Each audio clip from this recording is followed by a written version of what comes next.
On dit souvent qu'Apple est à la traîne sur l'IA, n'est-ce pas? Eh bien, attention. La firme de Cupertino pourrait bien nous réserver une grosse surprise. Des rumeurs insistantes parlent d'une toute nouvelle vague de produits, préparés en grand secret, et non, on ne parle pas juste de logiciels. Alors, de quoi s'agit-il concrètement? On parle bien d'une nouvelle vague de gadgets, tous boostés à l'intelligence artificielle. Mais quels sont ces fameux appareils? Pourquoi est-ce que ça arrive maintenant? Et la question à un million, est-ce que ça va suffire pour qu'Apple remonte la pente face à ses rivaux? C'est tout l'enjeu, et on va décortiquer ça ensemble. Ok, pour bien comprendre, voilà le plan. D'abord, on va se pencher sur la nouvelle ambition d'Apple en matière d'IA. Ensuite, on découvrira ces fameux gadgets. Puis, on décryptera la stratégie globale de l'iPhone, on regardera où il se situe dans cette course effrénée à l'IA, et enfin, on verra les gros défis qui les attendent. Allez, on attaque la première partie. En ce moment, tout le monde a les yeux rivés sur les annonces logicielles d'Apple, hein. On parle beaucoup de l'intégration possible de modèles comme Gemini dans Siri, mais si la vraie révolution, la vraie surprise se préparait ailleurs, et si elle était matérielle. Et voilà l'info qui a mis le feu aux poudres. D'après plusieurs sources américaines, il ne s'agirait pas d'une seule nouveau produit, non, mais de 3 nouvelles catégories de matériel. Et le point commun de tout ça, l'intelligence artificielle. Franchement, ça pourrait complètement changer la donne. Bon, on entre dans le vif du sujet, la partie la plus croustillante. Découvrons ensemble ces 3 nouveaux appareils qui, tenez-vous bien, pourraient débarquer dès l'année prochaine. Le premier produit, ce sont des lunettes dopées à l'IA. Et là, évidemment, on pense tout de suite aux Ray-Ban de Meta qui ont déjà un certain succès.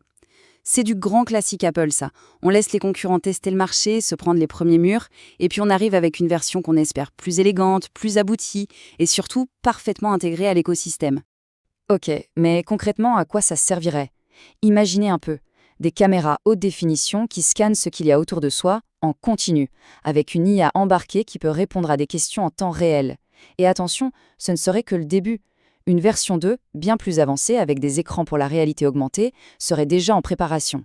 Le deuxième appareil, c'est une évolution d'un produit que littéralement tout le monde connaît, un produit qui a créé sa propre catégorie, les AirPods. Mais attention, on parle d'AirPods augmentés, avec de toutes nouvelles capacités grâce à l'IA.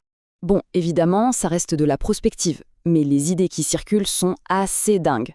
On parle de petites caméras intégrées qui leur donneraient de vrais super-pouvoirs. Par exemple, se retrouver devant un menu dans une langue étrangère et hop, entendre la traduction chuchotée à l'oreille.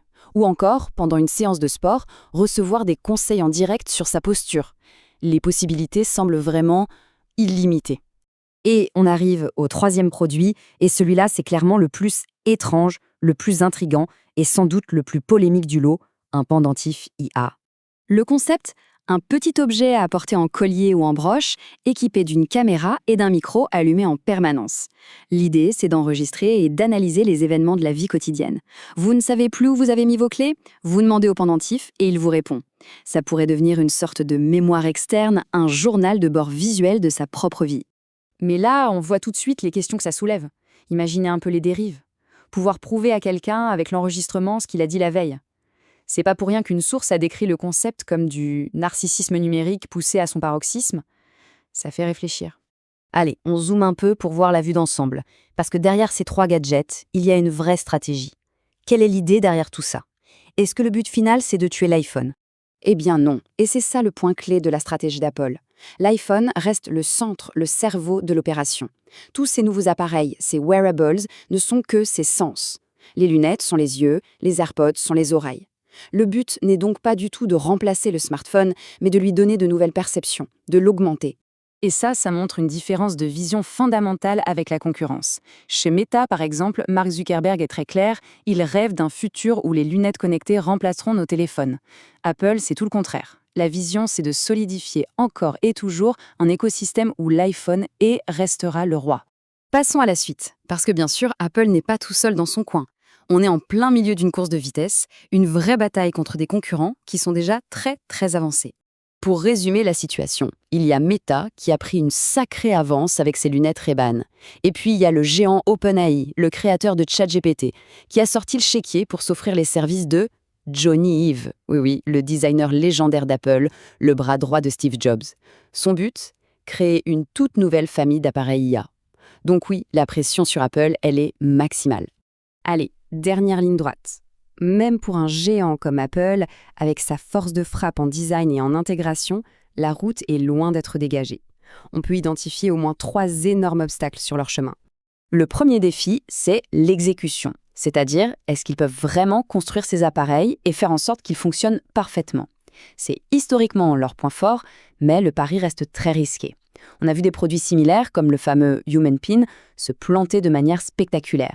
Deuxième gros obstacle, l'IA elle-même, la partie de logiciel.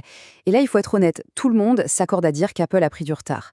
Ce n'est pas un hasard si les rumeurs parlent d'un partenariat avec Google pour intégrer leur modèle Gemini à Siri. Bref, sur ce point, ils sont attendus au tournant. Et enfin, le troisième défi, et c'est peut-être le plus complexe, la vie privée. Un appareil qui écoute et qui filme en permanence, ça va à l'encontre de tout ce qu'Apple nous répète depuis des années. La protection de la vie privée, c'est leur argument marketing numéro 1. C'est une contradiction énorme. Et on se demande bien comment ils vont la résoudre. Et tout ça nous amène à la question de fond.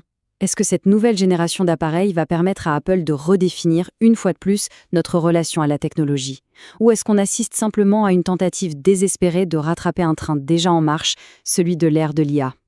La réponse à cette question, elle pourrait bien dessiner le visage de la tech pour les 10 prochaines années.